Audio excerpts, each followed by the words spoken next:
मस्साजोग येथील सरपंच संतोष देशमुख यांच्या हत्येला आज 31 दिवस पूर्ण होत आहेत। मात्र यातला जो मुख्य आरोपी म्हणण्यापेक्षा एक जो आरोपी आहे कृष्णा आंधळे तो अद्याप पोलिसांना सापडत नाही। पोलिसांचं कुठेतरी फेल्युअर आहे की काय असं म्हणलं तरी वावगं वाटणार नाही। माझ्यासोबत आष्टी पाटोदा शिरूरचे आमदार सुरेश धस आहेत।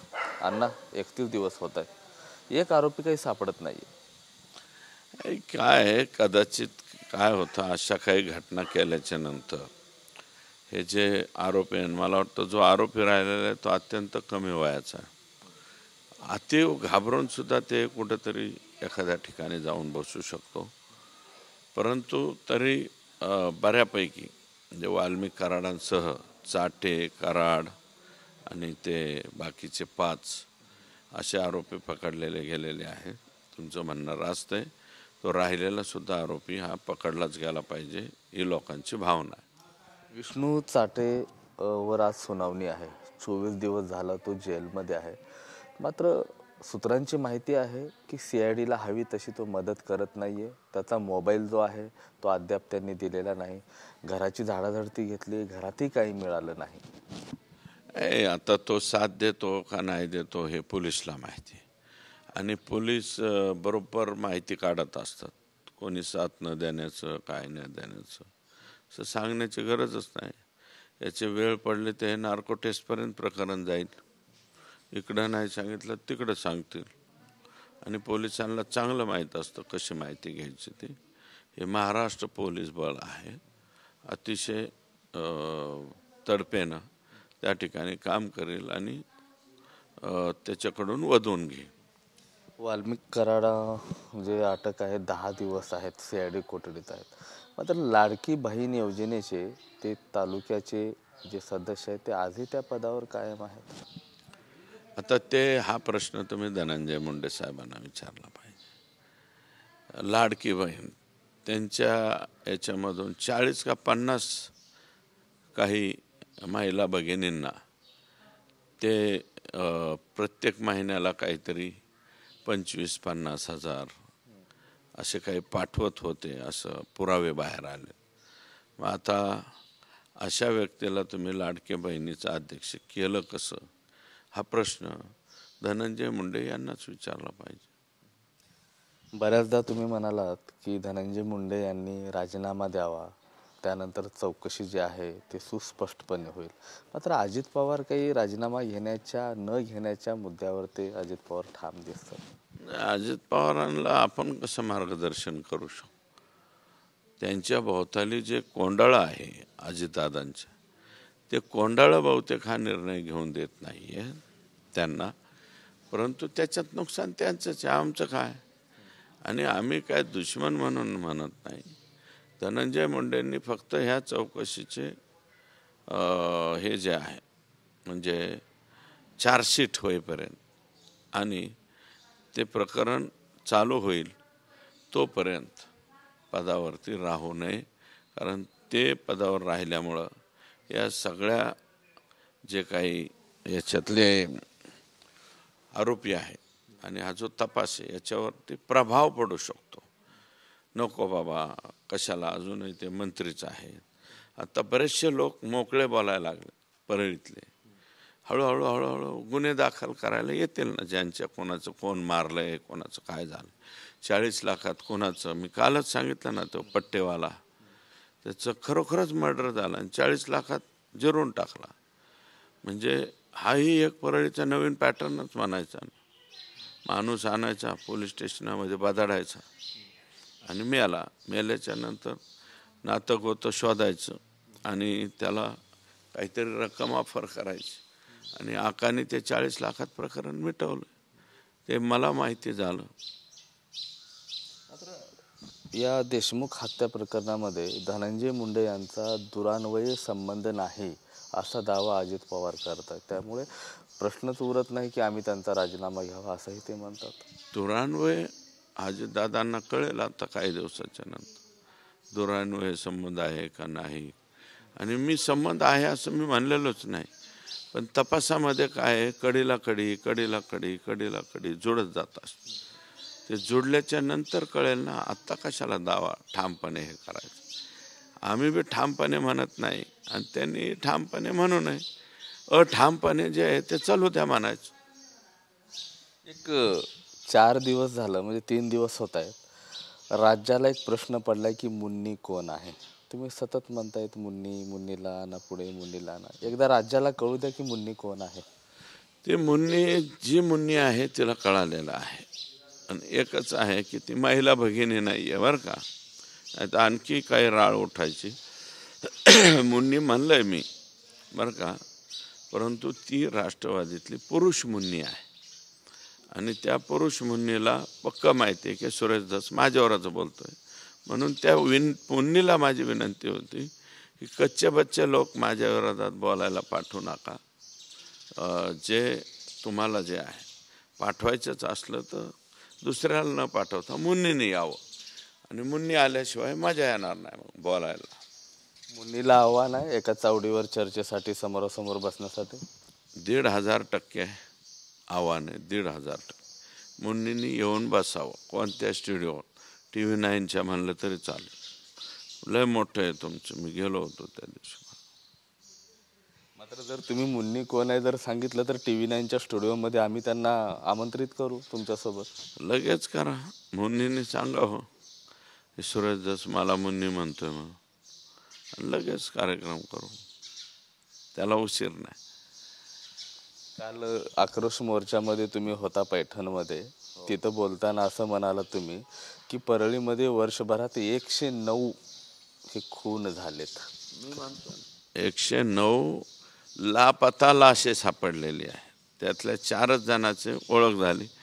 105 जणांचं याला कोणीच वाले नाही म्हणून त्यांना तिथं जाळण्यात आलंय आणि ती नगरपालिका मला वाटतं धनंजय मुंडे यांच्याच ताब्यात आहे.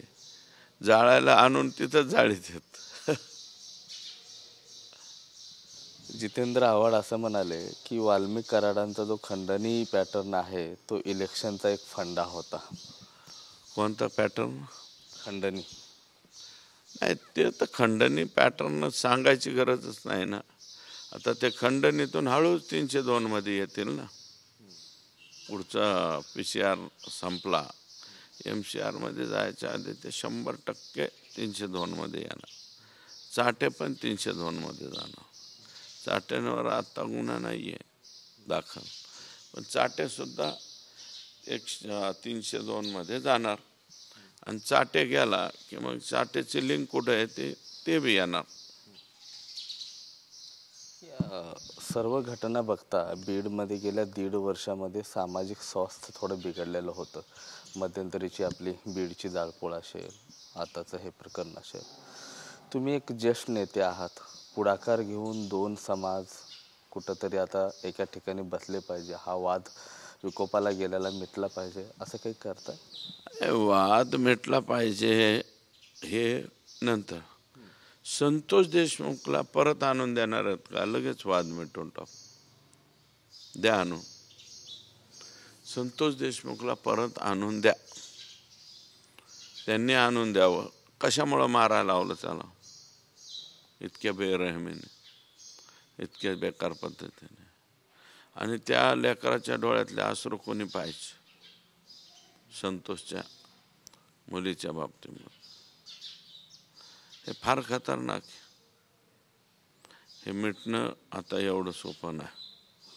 यांना फाशी झाल्याच्या नंतर सौहार्द करू, एकत्र बसू, बोलू, खेळू, बागडू. त्याच्यात काही विशेष नाही. इतक्या लवकर नाही होणार मिठामिठी नाही. मात्र काल बघितलं आम्ही पाटोद्यामध्ये की तुमचे समर्थक तिकडून धनंजय मुंडेचे समर्थक हे आमने सामने आले होते. प्रत्येक पोलीस स्टेशनमध्ये आम्ही पाहतो हे सध्या. येणारच ना. बाकीच्या तिकडं कोणाचे नेते बिते नाही आले. आमचे इथं आमचे कार्यकर्ते आहेत ना, जाणार ना. आणि तिथे जे काही लोक आविर्भावात बोलत होते आम्ही मतं दिली. जे बोलत होता त्याला म्हणा भगवान गडाच्या याच्यावर चल, समाधीवर हात ठेव. तू बाकीच्या समाजाच्या आणि ह्याच्या मताचं तुझ्या गावाचं सांगू नको. त्याच्या गावात मला 200-250 मतं पडलेत. ते 200-250 मताचं आहे. आमचे सुनील राख वगैरे आमचे ते माजी सरपंचाचं एक कुटुंब आहे आणि तिथं दलित आहेत, तिथं शेड्यूल ट्राईब आहेत, वंजारी समाजाचे काही घरं, काय आमचे बी उपकार असलेले घरं आहेत. तेवढ्यानेच मतदान दिलं. 800 का 900 मतदान भीमराव धोंडेला पडलं आणि ह्याचं मतदान केव्हा पडलं मला?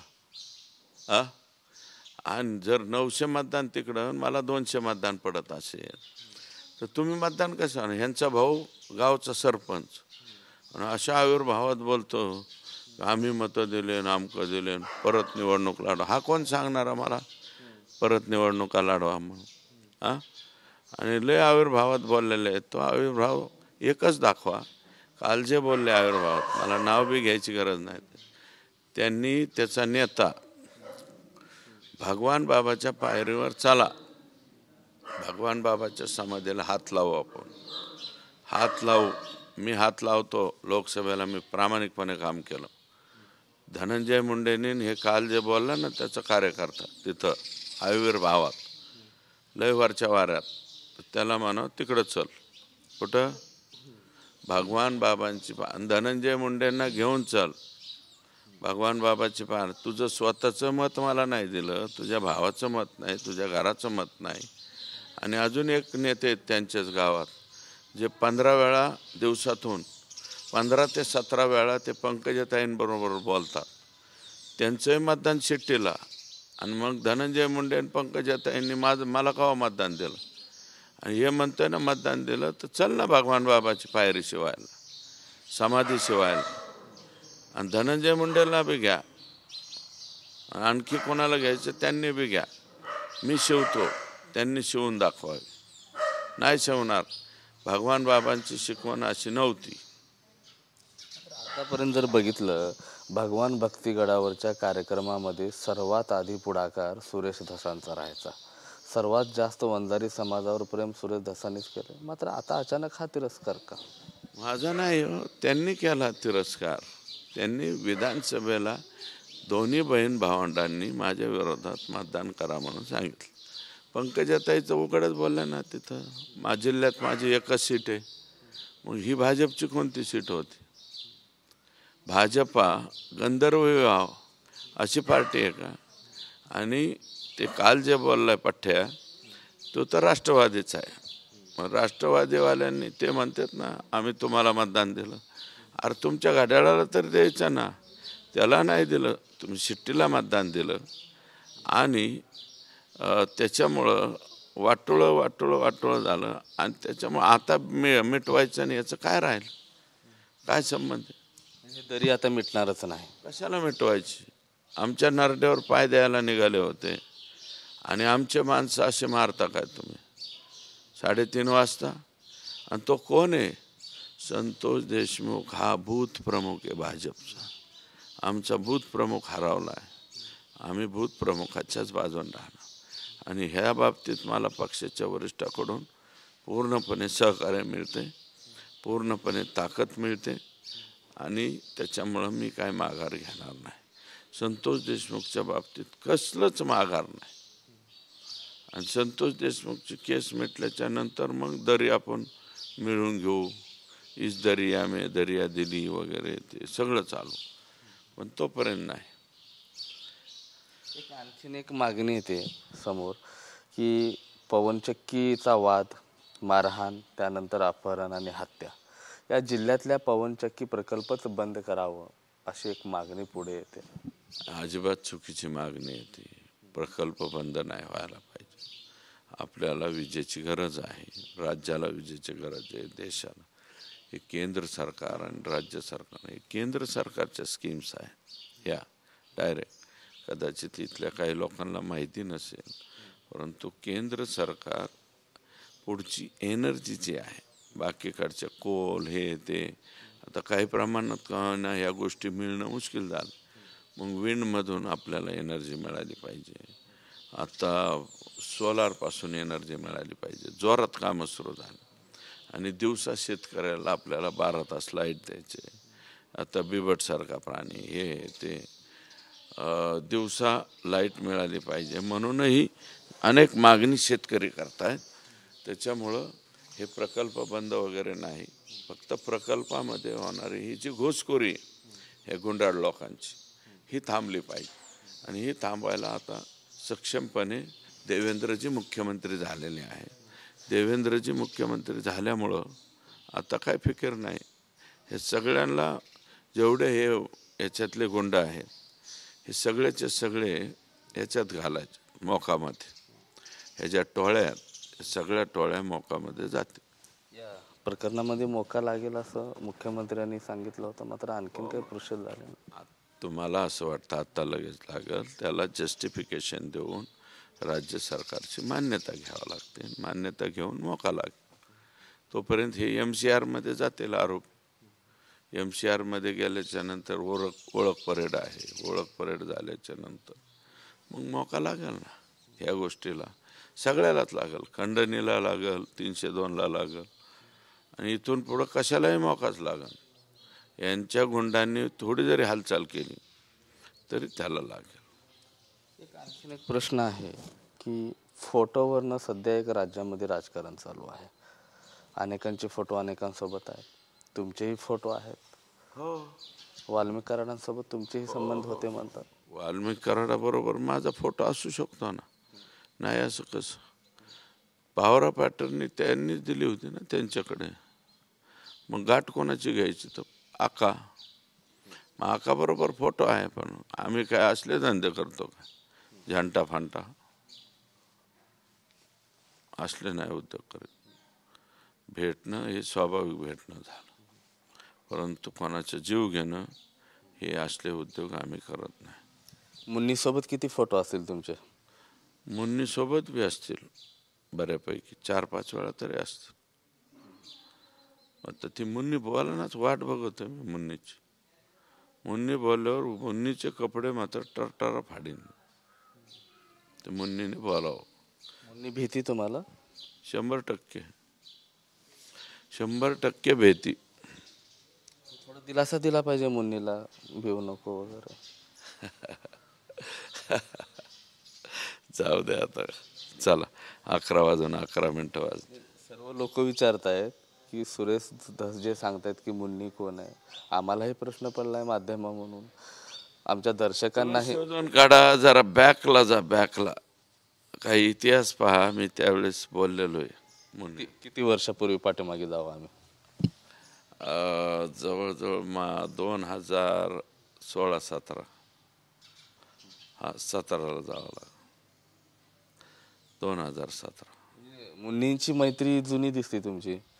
मैत्री आहे, त्यांनी फार प्रेम आहे आमच्यावर. त्या मुन्नीचं राष्ट्रवादीतून बाहेर काढायला तेच कारणीभूत झाले, म्हणून मी त्याला मुन्नी म्हणलो होतो. मुन्नीची वाट पाहूया, चला. नक्कीच मुन्नीची वाट पाहूयात असं म्हणतायत, मात्र नेमकं मुन्नी कोण आहे हे सुरेश धस सांगायला पुढे आणखीन ते धजावत नाहीत. तुम्ही शोधा. 2017चं आमचं प्रेम आहे आणि मुन्नी तुम्हाला भेटेल. आणि मुन्नींनाही त्यांनी आव्हान केलेलं आहे की समोरासमोर यावं, चर्चा करावी, आणि चर्चेला मी तयार आहे आणि टराटरा मी बुरका फाडायलाही तयार आहे असा इशारा जणू ते देत आहेत. कॅमेरा पर्सन विनोदसह मी महेंद्रकुमार मुधोळकर, TV9 मराठी, आष्टी, बीड.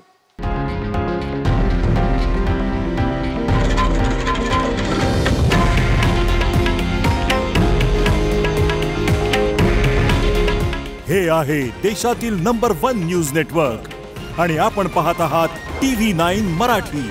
काळजी तुमची, हित महाराष्ट्राचं.